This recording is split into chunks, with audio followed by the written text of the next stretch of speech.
Vous la connaissez comme une légende d'Hollywood, un symbole de glamour, et une femme devenue un mème à cause de la phrase « pas de cintre en fil de fer ». Mais derrière cette façade parfaite se cache l'histoire la plus effrayante du XXe siècle. Pour obtenir des pommettes parfaites, elle s'est arrachée volontairement des dents saines à 23 ans. Souffrant d'un grave trouble mental, cette millionnaire en fourrure nettoyait elle-même les toilettes dans des hôtels de luxe. Elle achetait des maris pour le statut et adoptait des enfants pour les attacher au lit la nuit pour une bonne posture. Aujourd'hui, nous allons disséquer non pas une simple garce, mais un stratège génial. Vous découvrirez comment une blanchisseuse pauvre a extirpé tout ce qui était humain en elle pour mettre Hollywood à genoux, et pourquoi son propre chef-d'œuvre l'a finalement détruite. Si vous tapez le nom Joan Crawford dans un moteur de recherche, les algorithmes ne vous montreront pas la liste de ses grands rôles. Ils ne vous diront pas comment elle a défini le style d'une époque entière. La culture a annulé Joan Crawford, transformant l'une des figures les plus complexes du XXe siècle en caricature, en mème, en histoire d'horreur pour Halloween. Le film « Maman très chère », sorti après sa mort, a fait à son héritage ce que ni les concurrents, ni le temps, ni l'oubli n'ont pu faire. Il a effacé l'être humain, laissant à sa place un monstre unidimensionnel. Mais posez-vous une question.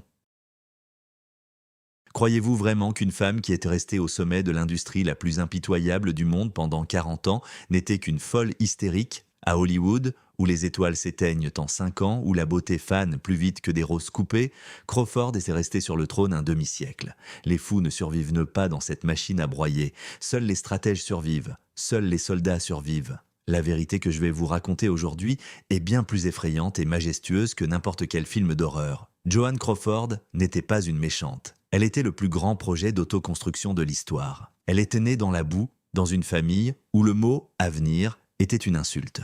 Et elle a décidé de réécrire son destin même si cela signifiait extirper tout ce qui était humain en elle.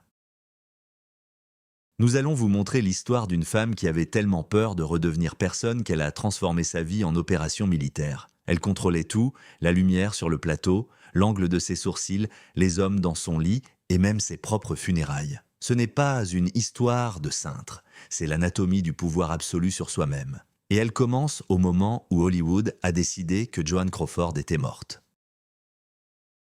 Acte 1, résurrection d'entre les morts, le prix du retour.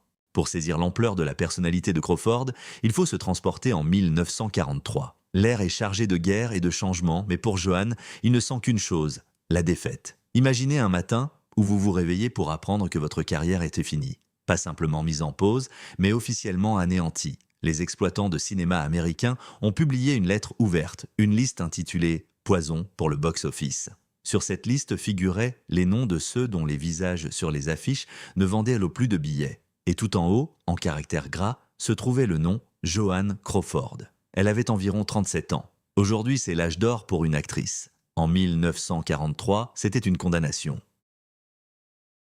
Le studio MGM, sa maison, son Tiffany, l'endroit où elle était passée de danseuse à icône, lui a montré la porte. Mayer, l'homme qu'elle appelait père, a rompu le contrat avec une formule qui aurait pu tuer un éléphant. Le public est fatigué de son visage. Imaginez la scène, elle emballe ses affaires dans la loge qui fut sa maison pendant 18 ans. Elle emporte ses portraits, ses récompenses et sort par la porte de derrière pour éviter le regard des jeunes starlettes qui se partagent déjà son territoire. La plupart des actrices à sa place auraient fait ce qu'on attendait d'elles, se retirer discrètement, épouser un magnate du pétrole et jouer au bridge jusqu'à la fin de leur jour. Mais Crawford ne savait pas reculer. Elle n'avait pas de plan B, car un plan B signifiait admettre qu'elle était une personne ordinaire. Et elle n'était pas une personne. Elle était Joan Crawford. Elle prend une décision que Hollywood considère comme un suicide professionnel. Elle va chez la concurrence, elle signe un contrat avec Warner Brothers. Pour que vous compreniez le contexte, c'est comme si une prima ballerina du Bolchoï allait travailler dans une aciérie. MGM était un paradis. Flou artistique, tissu coûteux, glamour. Warner Brothers était l'enfer, lumière crue, drame de gangster, chauvinisme masculin et réalisme qui grinçait sous les dents. Crawford n'est pas venue en star. Elle est venue en mercenaire. Elle a exigé une loge à côté de Bette Davis, la reine du studio qui la détestait de tout son être. C'était une déclaration de guerre. Pendant 2 ans, elle est restée sans travail. Les scénarios arrivaient par piles et repartaient directement à la poubelle. Les agents la suppliaient. « Joan, prends un rôle de femme glamour, c'est ce que tu sais faire. » Mais elle comprenait ce qu'il ne comprenait pas. Tenter de répéter le passé, c'est creuser sa propre tombe. Elle n'avait pas besoin d'un retour, elle avait besoin d'une réincarnation. Et voilà que Mildred Pierce atterrit sur son bureau. C'était une sombre histoire noire de James Cain sur une femme au foyer qui fait des tartes pour survivre, bâtit un empire commercial et commet un crime par amour pour sa fille sociopathe. Toutes les grandes stars avaient refusé. Bette Davis avait qualifié le rôle d'ennuyeux. Barbara Stanwyck avait dit qu'elle ne jouerait pas la mère d'une fille adulte. Personne ne voulait enfiler un tablier qui sentait le gras de poulet, personne ne voulait ressembler à une mère fatiguée. Crawford s'est accrochée à ce scénario. Elle n'a pas vu un rôle dans Mildred Pierce, elle a vu un miroir. Une femme qui s'est élevée du plus bas, travaillant comme une damnée, juste pour réaliser que son amour ne suffisait pas. C'était la biographie de Joanne elle-même. Mais un obstacle se dressait devant elle, le réalisateur Michael Curtiz. Génie derrière Casablanca, tyran et perfectionniste. En apprenant qui on lui imposait, il a hurlé si fort que les murs du bureau de Jack Warner ont tremblé. « Je ne tournerai pas avec cette vieille baderne. Elle n'a pas de talent, elle n'a qu'une collection d'épaulettes et des sourcils. » Curtiz a décidé de l'humilier pour qu'elle renonce d'elle-même. Il a exigé des essais. Pour une star du calibre de Crawford, passer des essais, c'est comme pour un général éplucher des pommes de terre. C'était une insulte inouïe. On s'attendait à ce que la prima donna fasse une scène et claque la porte. Mais la réalité a dépassé les attentes. Le jour des essais, Joanne est venue au studio sans sa suite. Elle s'est assise dans le fauteuil du maquilleur et a fait l'impossible. Elle a laissé effacer le visage de Joan Crawford. Adieu le glamour, adieu les fossiles. Elle a enfilé une robe en coton bon marché à motifs floraux qui l'épaississaient. Elle a laissé le caméraman installer une lumière dure, latérale, qui ne cachait pas mais soulignait les poches sous ses yeux et les rides autour de sa bouche. Quand la caméra s'est allumée, devant Curtiz, ne se tenait pas une star de cinéma. Devant lui se tenait une femme fatiguée, effrayée, essayant de sauver sa famille. Curtiz, venu pour la chasser, s'est tu. Il a vu dans ses yeux cette fin qu'on ne peut pas jouer. Le tournage fut un enfer. Curtiz continuait de la malmener chaque jour. Il la traitait de fausse devant toute l'équipe. Dans l'une des scènes légendaires, il a arrêté le tournage et a crié « Enlevez-lui ses foutues épaulettes, elle ressemble à un footballeur ». Joanne, debout au milieu du plateau, avalant ses larmes, a répondu doucement « Ce ne sont pas des épaulettes, Michael, ce sont mes épaules. » Elle a tout supporté. Elle arrivait la première et partait la dernière. Elle savait que l'enjeu n'était pas le cacher. L'enjeu, c'était sa vie. Si elle échouait ici, il n'y aurait pas de seconde chance. Elle jouait comme si chaque prise était son dernier souffle. La première du film en 1945 a eu l'effet d'une bombe. Les critiques, qui avaient déjà écrit l'épitaphe de sa carrière, ont dû admettre Crawford était ressuscité. C'était un jeu puissant, tragique. Le point culminant est venu lors de la nuit des Oscars. Et c'est là que nous voyons le véritable visage du névrose de Crawford.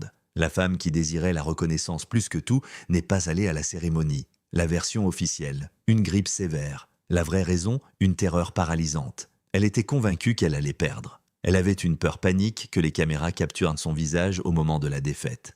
Son contrôle devait être absolu. Elle ne pouvait pas permettre au monde de voir une Joanne faible. Elle est restée dans sa chambre, bourrée de tranquillisants. Mais même en délire fiévreux, elle restait professionnelle. Elle a fait venir un maquilleur et un coiffeur. Elle a enfilé sa plus belle tenue de nuit. Elle était allongée dans son lit, parfaitement apprêtée, écoutant la radio. Au moment où la voix à la radio a prononcé « La gagnante » et Joan Crawford, sa chambre s'est instantanément transformée en plateau de tournage. Par miracle, sa grippe s'est dissipée juste assez pour accueillir la presse. 5 minutes plus tard, les photographes invités à l'avance ont envahi la pièce. Les clichés de cette nuit sont devenus canoniques. Joanne, rayonnante mais avec une faiblesse habilement jouée de malade, serrant la statuette dorée contre elle. Elle n'a pas seulement remporté un Oscar, elle a mis en scène sa victoire, elle a forcé le système qui l'avait écarté à s'agenouiller devant elle. Ce fut un triomphe de la volonté. Mais ce triomphe avait un prix. Pour jouer Mildred Pierce, une femme prête à tout pour ses enfants ingrats, elle a dû ouvrir en elle des portes qu'il aurait mieux valu garder fermées. Sa vie à l'écran commençait à se mêler de manière inquiétante à la réalité. Car, tandis qu'elle remportait des batailles à Hollywood, dans sa vie personnelle, une catastrophe se déroulait dont les journaux ne parlaient pas. Acte 2. Les hommes comme des marches. Dans les biographies officielles, la vie amoureuse de Joan Crawford est souvent décrite comme une suite d'échecs dans sa quête de l'homme idéal. On nous raconte l'histoire larmoyante d'une femme en quête d'amour, mais qui choisit toujours les mauvais partenaires. C'est un mensonge ou, au mieux, une interprétation très naïve. Si l'on examine ces mariages sous l'angle de la psychanalyse, on ne voit pas de romance, mais du darwinisme. Joan Crawford était un prédateur, utilisant les hommes comme source d'énergie. Mais elle ne se nourrissait pas de leur argent, elle gagnait plus que tous. Elle se nourrissait de leur essence. Chacun de ces mariages n'était pas une union de cœur, mais un acte d'absorption de qualité nécessaire. Elle était comme un organisme extraterrestre qui, pour survivre dans un nouvel environnement, doit assimiler l'ADN des habitants locaux. Elle cherchait des donneurs, un donneur de statut, un donneur d'intellect, un donneur de légitimité. Et dès qu'elle avait siphonné tout ce dont elle avait besoin pour sa propre évolution, l'homme devenait sans intérêt pour elle. Première marche, l'aristocratie. Douglas Fairbanks Jr., à la fin des années 20, Joan Crawford était pour l'élite hollywoodienne une fille vulgaire du corps de ballet. Elle dansait le charleston sur les tables, riait trop fort et s'habillait de façon trop voyante. Elle avait besoin d'un laissez-passer pour la haute société. Ce laissez-passer fut Douglas Fairbanks Jr. La famille Fairbanks était la royauté d'Hollywood. Ils vivaient à Pickfair, l'équivalent américain du palais de Buckingham. Mary Pickford, la belle-mère de Douglas, détestait Joan, la considérant comme une starlette bon marché à la chasse au nom de famille. Mary avait raison, Joan chassait vraiment, mais pas après l'argent, elle chassait les manières. En épousant Douglas, Crawford transforma leur mariage en un atelier permanent d'étiquette. Les témoins décrivaient des scènes inquiétantes lors des dîners familiaux. Joan, assise en face de son mari, le regardait non pas avec des yeux amoureux, mais avec le regard d'un sniper. Elle observait chacun de ses gestes. Comment tenait-il sa fourchette? Comment essuyait-il ses lèvres avec la serviette? Comment riait-il? Elle le mimait, elle copiait ses intonations, sa posture, ses goûts littéraires.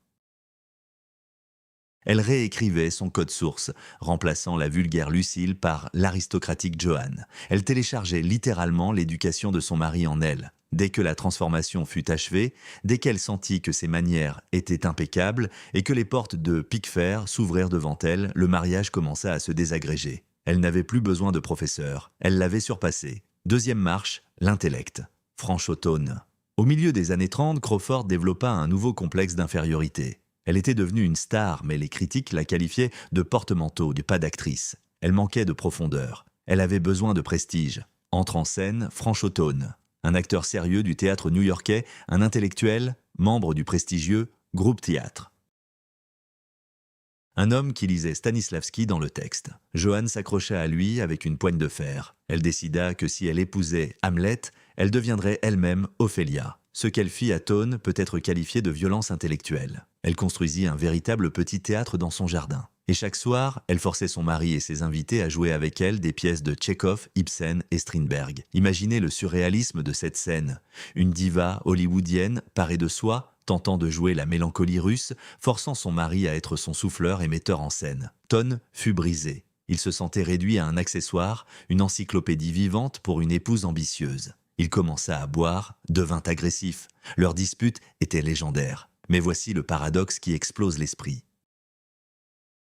Crawford savourait ses bagarres. Elle n'était pas une victime. Pour elle, un œil au beurre noir n'était pas un signe de détresse, mais une preuve de passion. Elle arrivait au studio avec des lunettes noires, mais les retirait au moment opportun pour faire s'évanouir les maquilleurs. Elle monétisait ce drame, créant l'image d'une femme vivant sur un volcan. Le miroir, Clark Gable. Il n'y eut qu'un seul homme qu'elle ne put absorber. Clark Gable. Leur romance dura des décennies, s'enflammant et s'éteignant derrière le dos de leurs époux légitimes. Pourquoi Gable? Parce qu'il était sa copie masculine. Lui aussi était un inconnu devenu une légende. Lui aussi portait un masque. Il était le seul au monde à voir sous les couches de maquillage et de manière la véritable blanchisseuse effrayée du Texas.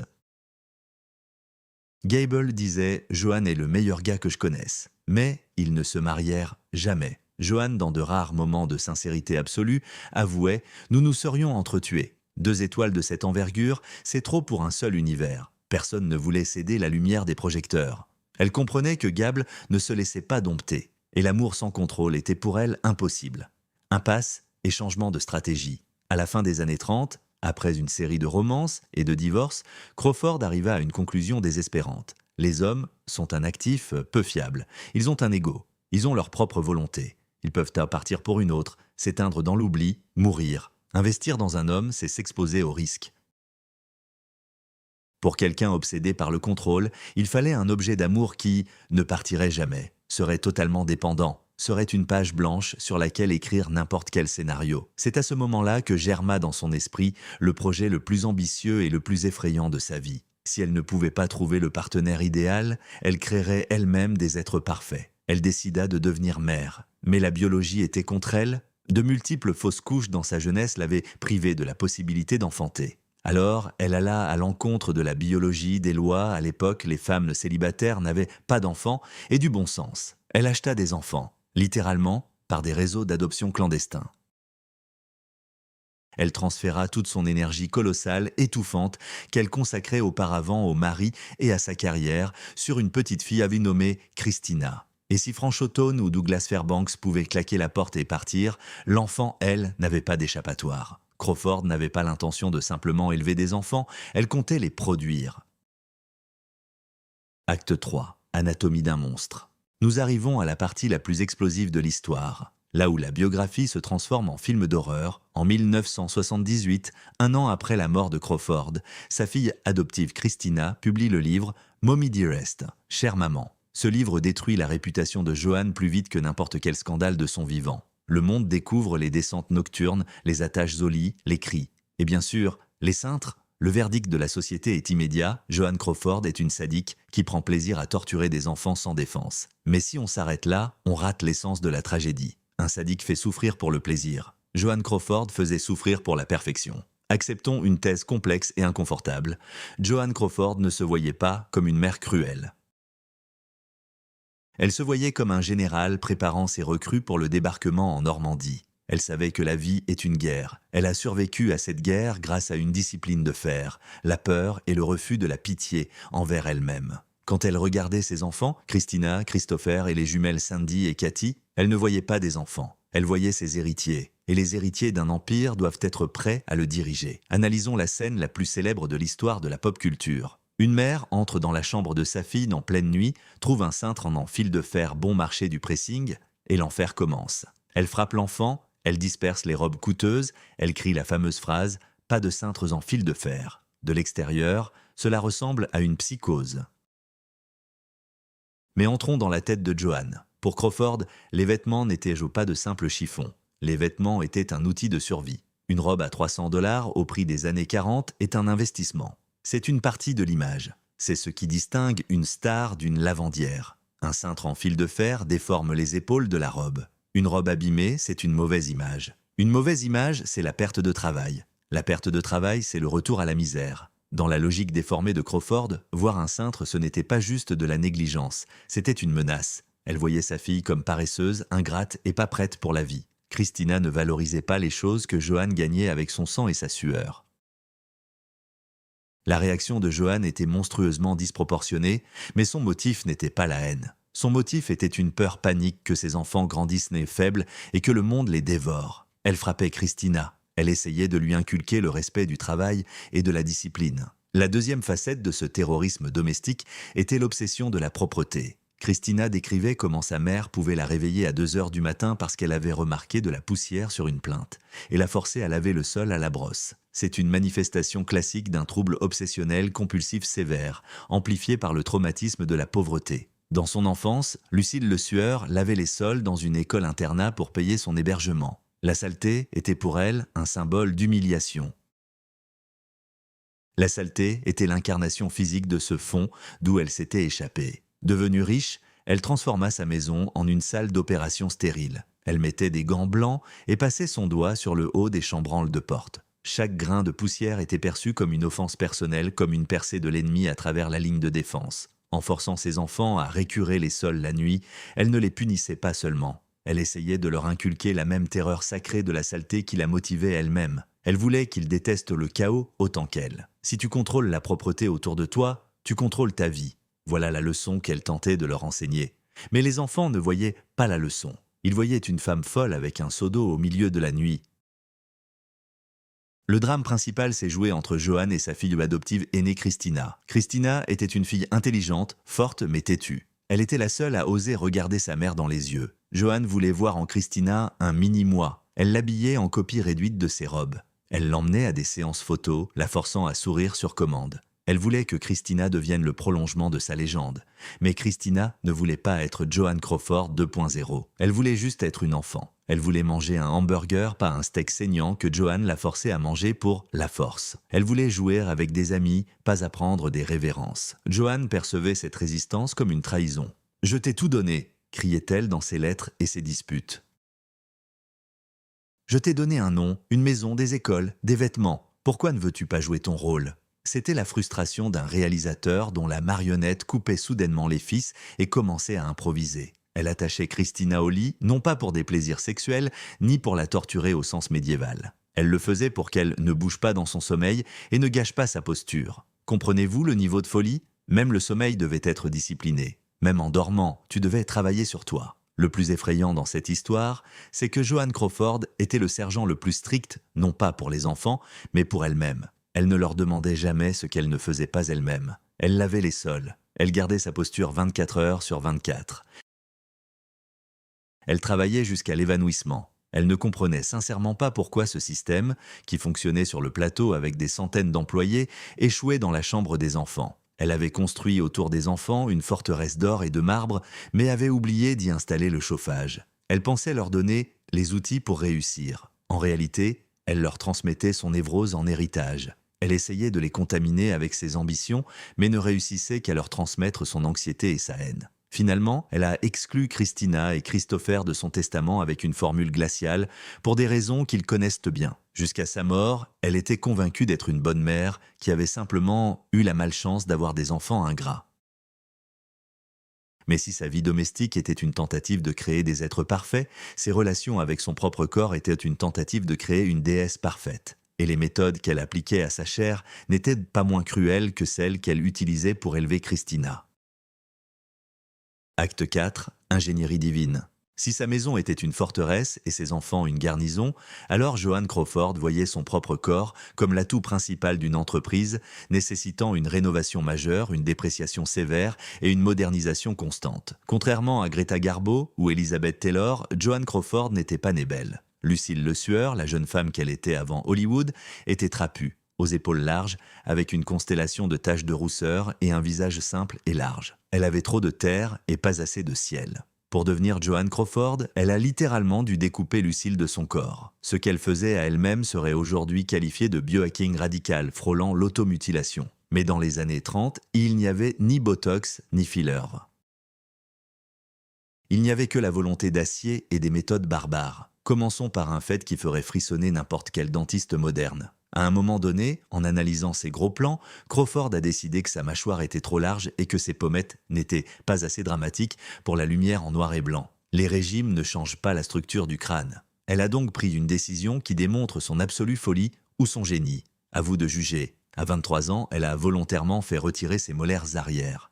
Ce n'était pas une nécessité médicale, c'était une reconfiguration architecturale du visage. Le retrait des molaires a privé la mâchoire de son soutien, faisant s'affaisser les gencives et creuser les joues vers l'intérieur. Ainsi sont apparues ces fameuses cavités sous les pommettes qui captaient les ombres des opérateurs et transformèrent son visage en un triangle prédateur et aristocratique. Le prix de cette beauté était monstrueux. Elle a commencé à avoir des problèmes chroniques de gencives. Ses dents restantes se sont écartées. Elle a dû porter des appareils spéciaux. Et en vieillissant, sa bouche a littéralement rétréci. Elle a détruit son appareil masticatoire pour que l'ombre sur son visage tombe à un angle de 45 degrés. C'était un acte de sacrifice au dieu caméra. Mais le visage n'était que le début. Son régime quotidien de soins ressemblait à la préparation d'un cosmonaute aux surcharges où toute erreur était inadmissible. Chaque matin commençait par une torture glaciale. Crawford croyait que le froid conservait les tissus et resserrait les pores. Elle ne se contentait pas de se laver le visage, elle s'aspergeait le visage d'eau glacée exactement 25 fois. Ni 20, ni 30. La discipline exigeait une précision mathématique. Ensuite, les yeux. Les yeux devaient de briller pour être visibles depuis le dernier rang du cinéma. Pour cela, elle appliquait des compresses d'acide borique, puis les rinçait à l'eau glacée. Si la muqueuse piquait, si les yeux pleuraient de douleur, cela signifiait que la procédure fonctionnait. Un rôle particulier dans ce rituel masochiste était réservé aux coudes. On pourrait penser « qui regarde les coudes ?» mais pour Joan, c'était un point sensible. Elle avait une peur panique que la peau rugueuse de ses coudes ne trahisse ses origines. Dans son esprit, les coudes rugueux étèrent le stigmate de la blanchisseuse, cette même fille qui frottait les sols. Ainsi, chaque jour, sans exception, elle s'asseyait pendant 15 minutes, les coudes plongés dans des moitiés de citron. L'acide rongeait la peau rugueuse, la blanchissait, la rendant douce, comme celle d'un bébé. Elle effaçait son passé à l'acide. Ses cheveux aussi étaient un champ de bataille. Elle se lavait la tête avec des œufs crus et du vinaigre. Elle frottait ce mélange sur son cuir chevelu avec une telle fureur que la peau commençait à brûler. Elle pensait que seule la douleur pouvait atteindre cette propreté crissante qui était son obsession. Crawford ne sortait jamais naturelle, même chez elle, même avant de dormir. Avec le légendaire Max Factor, elle a inventé la forme de lèvres connue sous le nom de The Hunter's Bow, l'arc du chasseur. Ses lèvres naturelles étaient des fines. Elle ignorait leur contour, dessinant par-dessus une nouvelle ligne de rouge à lèvres, agressive et large. Cette bouche n'était pas faite pour les baisers, elle était faite pour commander. Elle appliquait des couches de poudre et de fond de teint si épaisses que dans les années 50, son visage ressemblait à un masque de théâtre kabuki. La mimique devenait limitée, mais aucune ride n'osait percer cette couche de plâtre. Et le corps, son corps était emprisonné dans des corsets même lorsque la mode était aux silhouettes libres des hippies. Elle gardait le dos droit 24 heures sur 24. La légende dit que même en se reposant dans un fauteuil moelleux, elle ne touchait jamais le dossier avec sa colonne vertébrale. Les muscles du dos devaient être en tension, toujours. Se détendre, c'était vieillir. Dans les années 50, cette transformation physique a conduit à un paradoxe. Joan Crawford était éblouissante, mais elle ne ressemblait plus à un être humain vivant. Elle ressemblait à une poupée antique, chère, impeccablement restaurée. Elle ne pouvait se permettre d'être négligente ne serait-ce qu'une seconde. Sortir, chercher le journal sans maquillage complet, fossiles et coiffure, impensable. Si je sors et que je ressemble à la tante d'à côté, je trahirai mes spectateurs. Ils paient pour voir une star, disait-elle. Elle est devenue prisonnière de son visage. Elle ne pouvait pas sourire trop largement, les rides. Elle ne pouvait pas manger de nourriture dure, les dents. Elle ne pouvait pas simplement s'allonger sur le canapé, la coiffure. Toute sa physiologie était soumise à l'entretien de la marque. Et voilà, quand cette marque était polie jusqu'à briller, quand elle était devenue un être physiquement parfait, son esprit a commencé à dérailler. Le désir de contrôle a dépassé les limites du corps et de la maison, se déversant dans ce que les psychiatres appelleraient aujourd'hui une forme sévère de trouble. Elle a commencé à contrôler non seulement elle-même, mais aussi le chaos du monde extérieur. Et elle le faisait avec une minutie effrayante. Acte 5. Le culte du contrôle. Si vous pensez que l'histoire des cintres, en fil de fer, était un simple coup de folie, vous vous trompez. Ce n'était que la pointe de l'iceberg d'un système gigantesque de règles, de rituels et de névroses dans lequel vivait Joan Crawford. À la moitié de sa vie, son obsession pour l'ordre s'est transformée en ce que les psychiatres modernes diagnostiqueraient sans hésiter comme un trouble obsessionnel compulsif sévère. Mais dans le Hollywood doré, on appelait ça autrement professionnalisme et des standards élevés. Imaginez la scène, les années 50, un hôtel luxueux à Londres ou à Paris. Une limousine s'arrête devant l'entrée principale. Les portiers se redressent, le directeur de l'hôtel transpire d'anxiété. De la voiture sort une star de cinéma, fourrure, diamants, sourire éclatant.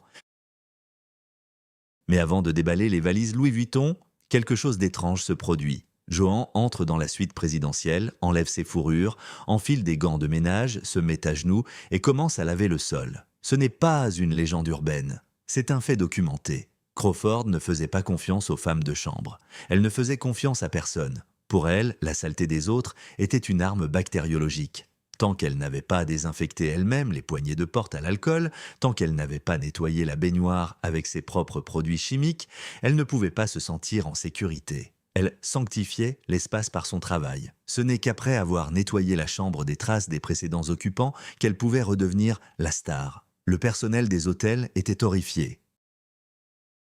Voir une lauréate d'un Oscar récurer les toilettes était un spectacle qui brisait l'esprit. Mais pour Joan, c'était apaisant. Le chaos était vaincu, la propreté rétablie. On pouvait vivre. Dans sa propre maison, les règles étaient encore plus strictes. Chaque chose avait sa place. Les cigarettes dans le porte-cigarette devaient être à un angle précis. Les serviettes devaient être pliées au millimètre. Si un invité déplaçait un cendrier de 2 cm, Joan, sans interrompre la conversation mondaine, le remettait en place. Cela se faisait automatiquement, comme un réflexe. Mais la manifestation la plus surprenante de son contrôle était sa relation avec ses fans.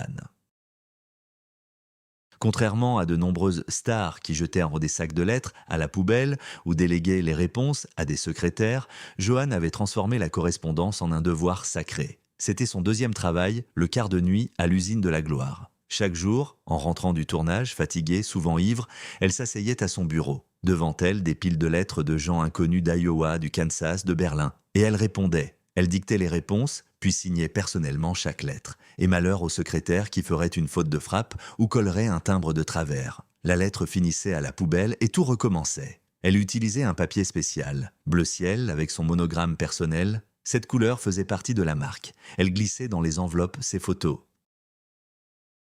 Mais pas n'importe lesquelles. Elle tenait un fichier notant à qui elle avait déjà envoyé quelle photo pour ne pas se répéter. Réfléchissez à cela. Une femme qui gérait des contrats de plusieurs millions consacrait des heures de sa vie pour qu'une ménagère d'Oklahoma ne reçoive pas 2 fois la même photo. Pourquoi? Parce que les fans étaient allés seuls à l'aimer sans condition. Ils ne la voyaient pas sans maquillage. Ils ne la voyaient pas ivre. Ils ne voyaient pas sa peur. Pour eux, elle était une déesse. Et elle était prête à servir ces gens, comme un chien fidèle pour que le flot de leur amour ne tarisse pas. Elle achetait leur dévouement avec son attention. Christina, sa fille, se souvenait avec amertume.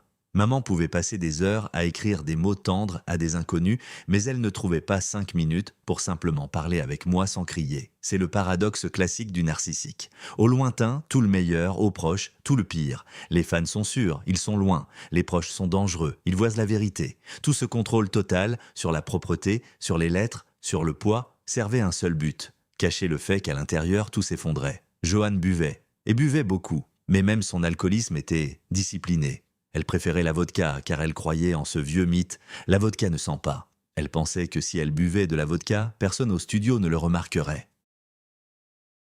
Elle portait avec elle un thermos spécial ou une flasque déguisée en bouteille d'eau ou de Pepsi. Elle ne se saoulait presque jamais à en perdre la mémoire en public. Elle gardait la face, même quand elle avait 100 grammes d'alcool dans le sang. Le contrôle était un barrage retenant un océan d'angoisse. Mais quand son mari, Alfred Steele, est mort, et qu'elle s'est retrouvée seule face au conseil d'administration de Pepsi, ce barrage aurait dû céder. Cependant, au lieu de s'effondrer, Joanne a pris ses névroses, les a emballées dans un tailleur d'affaires et les a transformées en armes corporatives. Sa manie de la propreté et de l'ordre, qui terrorisait sa famille, a soudain trouvé une application parfaite dans le grand business. Acte 6. Requin de l'entreprise.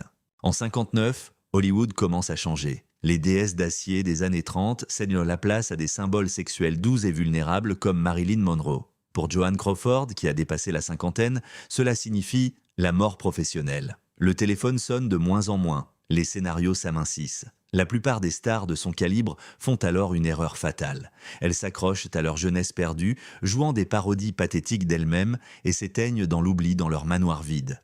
Mais Crawford est une stratège. Si l'industrie du cinéma lui ferme la porte principale, elle compte enfoncer une fenêtre dans un tout autre bâtiment. Elle se trouve une nouvelle scène. Cette scène, c'est le conseil d'administration de Pepsi-Cola. En 1955, Joan se marie pour la 4e fois. Son élu est Alfred Steele, PDG de Pepsi. Beaucoup de cyniques qualifient cela de mariage de convenance, mais ils se trompent. C'est la fusion de 2 capitaux, son pouvoir corporatif et sa mythologie de star. Ils vivent comme des rois. Joan transforme l'appartement de Steele à New York, fusionnant 2 penthouse en un Versailles sur la 5e avenue. Tapis blanc, housse en plastique sur les meubles, n'oubliez pas la propreté, fontaine de champagne. Mais quand en 59, Steele meurt soudainement d'une crise cardiaque, la terrible vérité éclate. La vie dorée est construite à crédit. Steele lui laisse non pas des millions, mais des dettes colossales. Joan Crawford se retrouve seule, sans mari, sans argent, sans rôles au cinéma. Et c'est à ce moment-là que le conseil d'administration de Pepsi-Cola décide de frapper. Les hommes en costume gris veulent depuis longtemps se débarrasser de cette actrice bruyante qui s'immisce dans leurs affaires, réarrange les meubles dans les bureaux et exige de l'attention. Dès la première réunion après les funérailles, ils prévoient de la remercier poliment mais fermement. « Merci pour tout, Madame Steele. Voici une montre en souvenir, adieu. » Ils s'attendent à voir une femme brisée par le chagrin. Mais c'est Joan Crawford qui entre dans la salle de réunion. Ce qui se passe ensuite devrait figurer dans les manuels de guerre corporative. Quand on lui fait comprendre que ses services ne sont plus requis, Joan ne pleure pas. Elle abat son atout majeur sur la table, sa renommée. « Messieurs, dit-elle de sa voix glaciale, impeccablement posée, qui glace les entrailles des présents. Je suis Joan Crawford. Quand j'arrive dans une ville, la presse m'accueille. Quand je coupe un ruban à l'usine, les journaux en parlent. Si vous me virez, je vendrai mes actions et déclarerai publiquement que Pepsi a trahi la mémoire d'Alfred. Et croyez-moi, je ferai en sorte que chaque ménagère en Amérique passe à Coca-Cola. C'est du chantage pur et simple. Et ça marche. Le conseil d'administration, abasourdi, capitule. Non seulement il la garde, mais il la nomme première femme membre du conseil d'administration de Pepsi-Cola. Ainsi commence la deuxième carrière de Joan Crawford. Elle devient non seulement le visage de la marque, mais son chien de garde.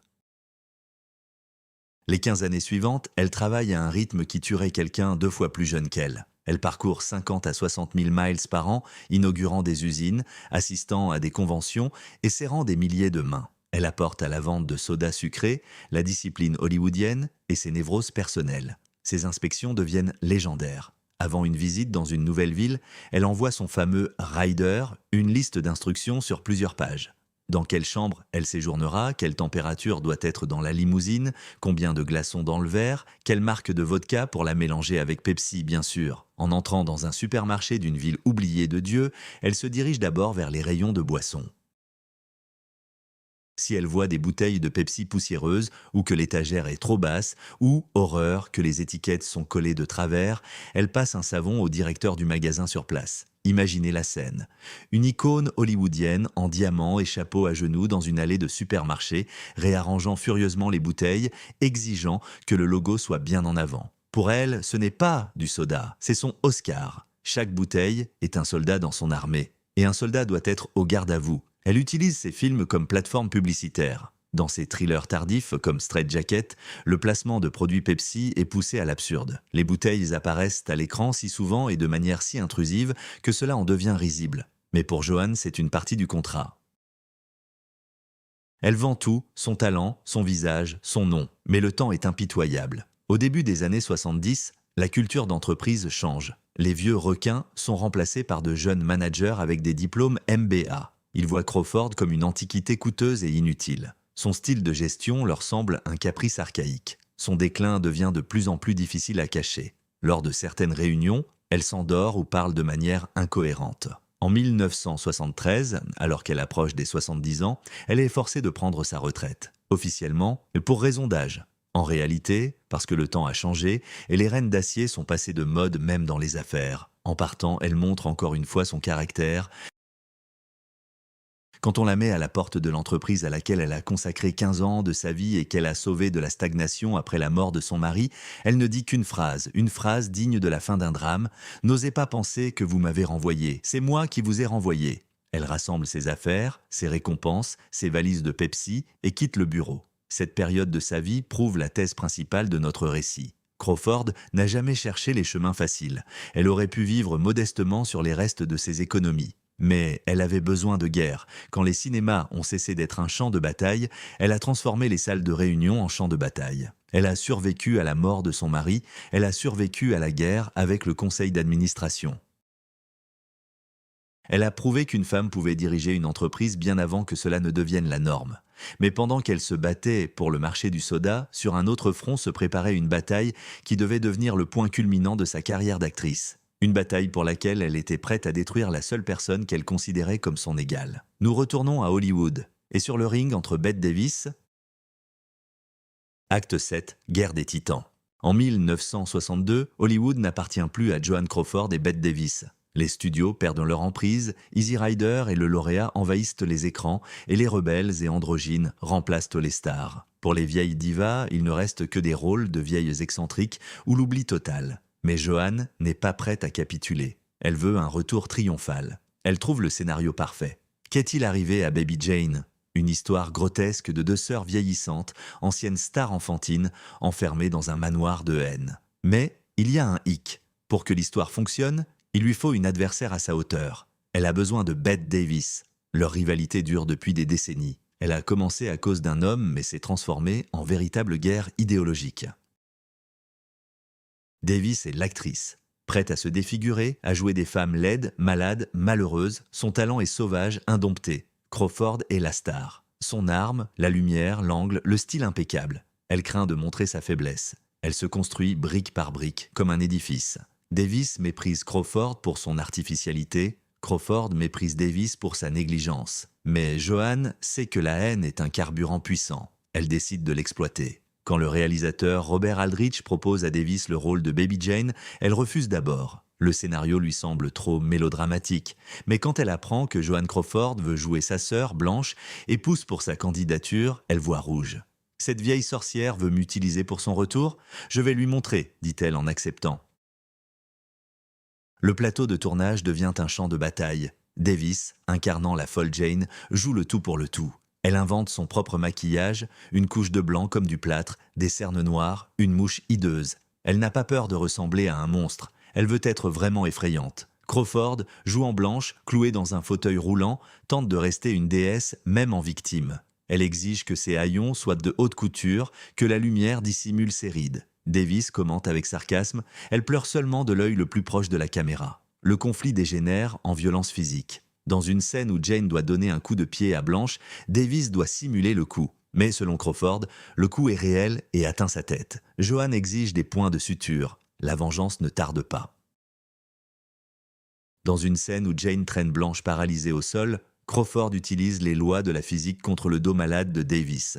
Elle remplit discrètement les poches de sa robe de pierre. Quand le moteur retentit, Davis s'efforce de déplacer la fragile Joan. Elle tire de toutes ses forces, se blessant le dos. Le tournage s'arrête. Crawford sourit innocemment et retourne à sa loge. Le film est un succès. Il rapporte des recettes dont les jeunes starlettes ne peuvent que rêver. Il relance les carrières des deux actrices, les transformant en icônes d'un nouveau genre, le exploitation. Mais le vrai drame se joue lors de la cérémonie des Oscars de 1963. Bette Davis est nominée pour Baby Jane. Joan Crawford, non. Pour l'ego de Crawford, c'est un coup nucléaire. Davis savoure son triomphe, répétant déjà son discours de victoire. Il semble que Crawford est anéantie. Elle devrait être dans la salle, applaudissant son ennemi. Mais Joan Crawford ne sait pas perdre. Elle orchestre l'opération la plus géniale et cynique de l'histoire des récompenses cinématographiques. Quelques semaines avant la cérémonie, Joan contacte toutes les autres nominées dans la catégorie meilleure actrice, Anne Bancroft et Geraldine Page. Toutes deux ne peuvent assister à la cérémonie à cause du travail. Joan leur propose un marché. « Si vous gagnez, laissez-moi accepter la statuette en votre nom. » Surprise, mais flattée, les actrices acceptent. Le soir de la cérémonie, Davis attend en coulisses, sûr de sa victoire. Le présentateur ouvre l'enveloppe. La gagnante est Anne Bancroft. La salle est stupéfaite. Davis reste figé, blême. Et à ce moment-là, Joan Crawford passe devant d'elle dans une robe argentée avec un sourire glacial. « Excusez-moi », repousse une Davis abasourdie et monte sur scène. Elle prend l'Oscar d'une autre, le serre contre elle et prononce un discours avec une telle passion qu'on croirait la récompense sienne. Elle pose pour les photographes, rayonnante de bonheur. Le lendemain, tous les journaux publient des photos de Crawford avec la statuette.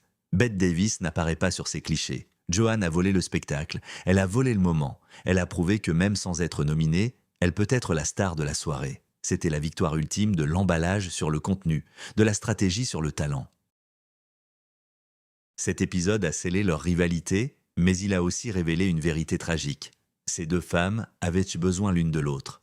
Leur haine était le carburant qui les faisait avancer, quand le reste du monde voulait qu'elles s'arrêtent. Mais même la bataille la plus féroce ne peut durer éternellement. Et quand les derniers échos de gloire se sont tus, Joan a affronté un ennemi qu'aucune de ses stratégies ne pouvait vaincre. Le temps. Acte 8. Sabotage. Le succès de Qu'est-il arrivé à Baby Jane a été fulgurant. Le studio a flairé le sang et l'argent. La formule semblait simple. Prenez deux légendes qui se détestent, enfermez-les dans une maison, allumez la caméra et vendez des billets. C'est ainsi qu'est né le projet Chut Chut Chère Charlotte. Le réalisateur Robert Aldrich voulait réitérer le triomphe, mais il n'avait pas prévu un détail. La dynamique de pouvoir avait changé. Après le scandale des Oscars, Bette Davis se sentait victorieuse. Les critiques louaient son jeu, tandis que Joan n'était qualifiée que de complément spectaculaire. Sur le tournage de Charlotte, Davis ne se comportait pas seulement comme une star, mais comme la maîtresse des lieux. Elle s'était liée d'amitié avec l'équipe, dictait les règles. Joan Crawford s'est soudain retrouvée en outsider sur son propre terrain. Le tournage ne se déroulait pas dans les studios aseptisés d'Hollywood, mais en extérieur sur une plantation en Louisiane. Pour Joan, avec sa peur maniaque de la saleté et des insectes, c'était l'enfer sur Terre. La chaleur, l'humidité, les mouches, l'absence de climatisation dans les caravanes. Ses cheveux frisotaient, son maquillage coulait. Elle sentait qu'elle perdait le contrôle de son image. Mais le pire était ailleurs.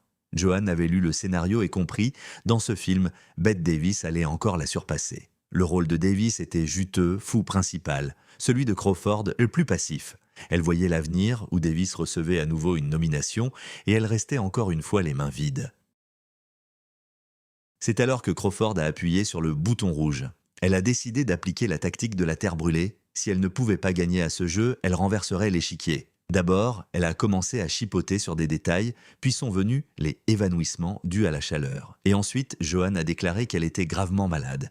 Elle a exigé une hospitalisation. Elle s'est installée dans une clinique de luxe, le Cedar Sinai à Los Angeles, affirmant qu'elle ne reviendrait sur le plateau que lorsqu'elle serait complètement rétablie. Le tournage s'est arrêté. Chaque jour d'arrêt coûtait des milliers de dollars au studio. Aldrich était furieux. Davis criait que Crawford simulait. Mais Joanne restait dans sa chambre, entourée de fleurs et de fans, savourant le moment. Elle était à nouveau au centre de l'attention.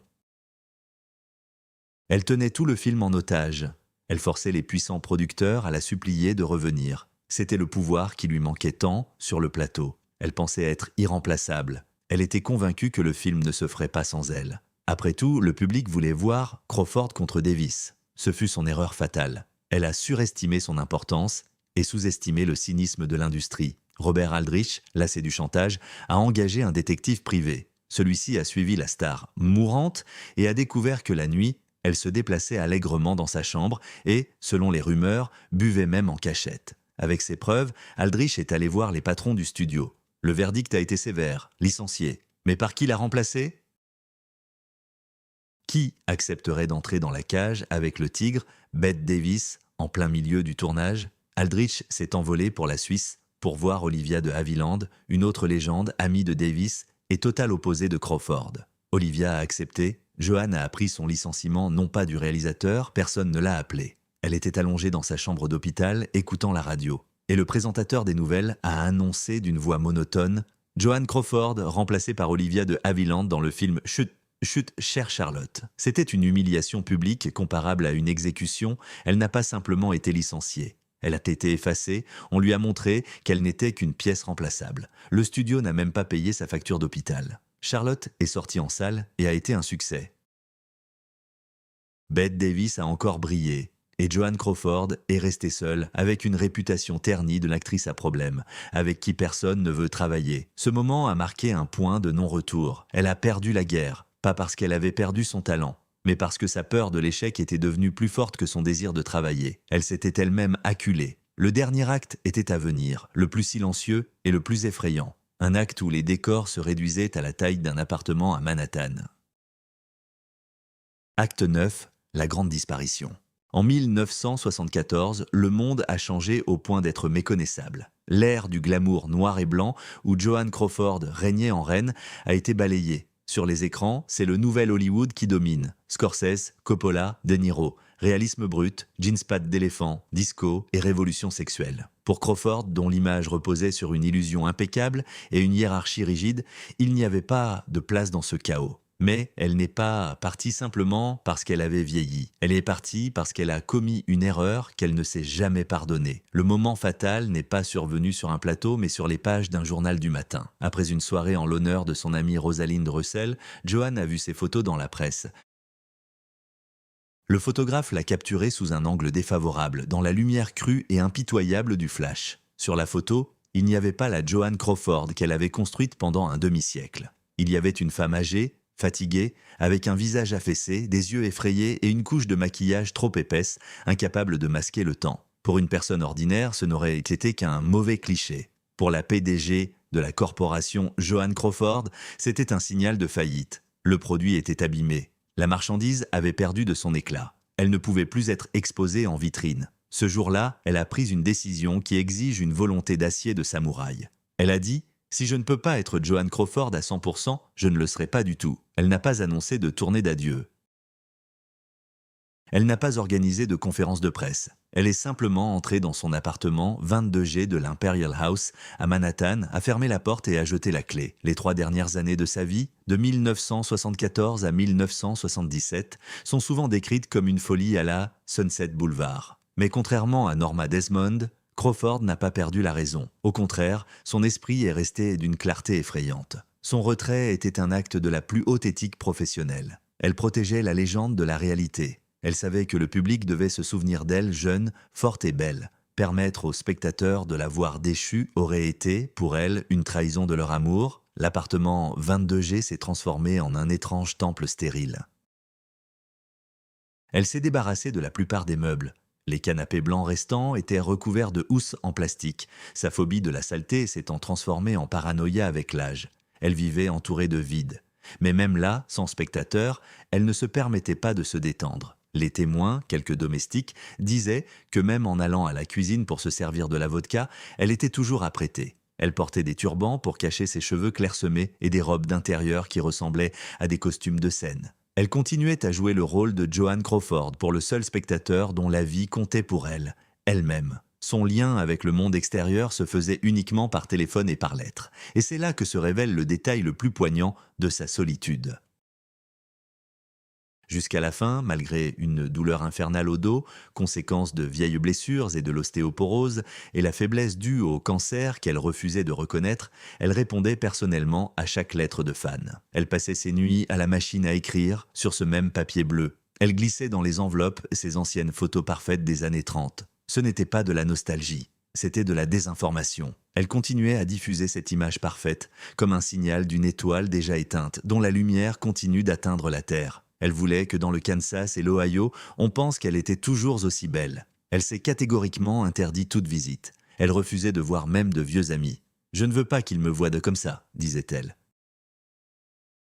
C'était une cruauté, mais une cruauté destinée à préserver le mythe. En 1977, lorsque le cancer du pancréas a commencé à l'emporter, elle a refusé l'hospitalisation. Pour une femme qui avait contrôlé chaque calorie, chaque cheveu et chaque centime toute sa vie, l'idée de perdre le contrôle de son corps dans une chambre d'hôpital, sous le regard d'infirmières étrangères, était insupportable. Elle a décidé de mourir dans son lit, dans ses décors, selon son scénario. Elle a arrêté les médicaments, elle a cessé de manger. Elle a entamé le processus d'autodestruction. Il existe une légende sur ses derniers instants qui, même embellie par l'histoire, transmet parfaitement l'essence de cette femme.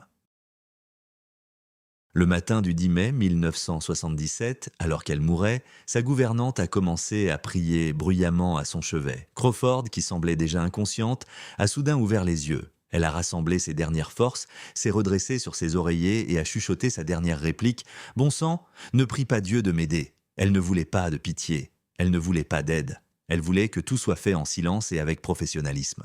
Elle était la réalisatrice de sa vie et est restée la réalisatrice de sa mort. Quand la nouvelle de sa mort s'est répandue dans le monde, les journaux ont imprimé ces mêmes photos parfaites qu'elle envoyait. Personne ne l'a vue vieille, personne ne l'a vue faible. Elle a gagné cette dernière bataille, elle a figé le temps.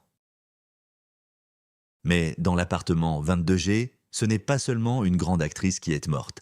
C'est Lucille Le Sueur, la petite fille de la blanchisserie, qui a fui toute sa vie la pauvreté et la peur, a construit autour d'elle une cage dorée et s'y est finalement enfermée, jetant la clé. L'histoire de Joan Crawford n'est pas simplement la biographie d'une star hollywoodienne. C'est le rappel le plus cruel de ce qu'est le véritable prix du succès absolu. Nous avons l'habitude de la voir à travers le prisme des scandales et des caricatures. Il est facile de la traiter de monstre, de se moquer des cintres, de condamner ses méthodes d'éducation. Il est bien plus difficile d'admettre la vérité, qui effraie bien plus. Joan Crawford était une femme qui a refusé d'être une victime dans un monde conçu pour briser des gens comme elle. Elle a vaincu la pauvreté, elle a vaincu l'absence de talent inné, elle a vaincu l'âge, elle a même vaincu le système des studios qui broyait les gens en chair à pâté. Elle a créé l'armure la plus parfaite de l'histoire du show business. Mais la tragédie de Joan est que cette armure s'est incrustée dans sa peau. Elle a joué si longtemps le rôle de la grande Joan Crawford qu'elle a oublié comment être humaine. Elle a détruit en elle la capacité d'empathie, la remplaçant par la discipline. L'ironie du sort l'a rattrapée après le générique. 1 an et demi après sa mort, le livre de sa fille Christina, Mommy Dearest, est sorti. Ce livre a détruit cette image parfaite pour la préservation de laquelle Joan avait tout sacrifié. Ses dents, ses amis, son bonheur, sa vie. Tout ce qu'elle avait construit pendant 50 ans a été détruit en un mois. D'icône de style, elle est devenue une icône du camp et de l'horreur. Elle a tenté de contrôler son héritage comme elle contrôlait la lumière sur le plateau. Mais la réalité lui a prouvé, tu ne peux pas contrôler la mémoire des gens que tu as brisés. Cependant, même là, il y a une grandeur sombre. Joan Crawford ne craignait qu'une chose, l'oubli. Elle avait peur de devenir personne. Et cette peur, elle l'a vaincue. Nous parlons encore d'elle, nous débattons d'elle, nous la craignons, elle a refusé de disparaître. Mais si l'histoire de Crawford est un exemple de survie en devenant acier, il y a à Hollywood une autre histoire, celle d'une femme qui a pris le chemin inverse. Elle était tout le contraire de Crawford, douce, vulnérable, ouverte et en quête d'amour, pas de pouvoir. Et le système l'a détruite bien plus vite et plus durement. Je parle de Marilyn Monroe. Cliquez sur la vidéo qui est apparue sur votre écran maintenant. On se retrouve là-bas.